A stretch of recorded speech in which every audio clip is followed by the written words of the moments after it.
নমস্কার, আমি সায়ন্তিকা। গোটা 2 বছর ধরে এই ধরনের অন্যায় অত্যাচার করে চলেছে বাংলার উপর।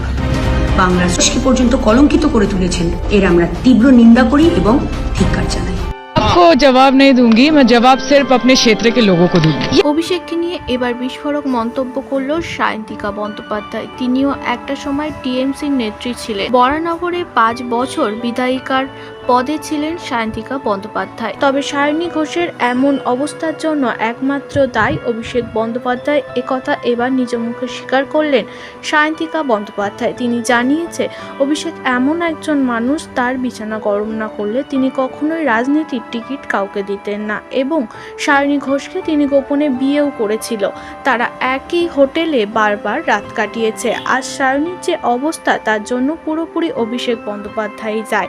শুধু সায়নী না, টিএমসির প্রতিটা নেত্রীকেই অভিষেক বন্দ্যোপাধ্যায় হেনস্থা করতেন। সায়ন্তিকা বন্দ্যোপাধ্যায়কেও নাকি নোংরা অফার দেওয়া হয়েছিল অভিষেকের পক্ষ থেকে, তবে তিনি তাতে রাজি ছিলেন না। সেজন্য তাকে বড় বড় মিটিংয়ে ডাকাও হতো না। অভিষেককে জেলে ভরা উচিত, এবং নোংরা রাজনীতি যারা করে এসেছে, যেসব টিএমসির বড় বড় মাথারা এসবের সঙ্গে যুক্ত ছিলেন, তাদেরকে সকলেরকেই গ্রেপ্তার করা উচিত, এমনটাই জানিয়েছে সায়ন্তিকা বন্দ্যোপাধ্যায়। অভিষেককে তো আমি আমার লিডার হিসেবে আলাদা করে আমি যতটা পেরেছি করেছি, আরো করবো।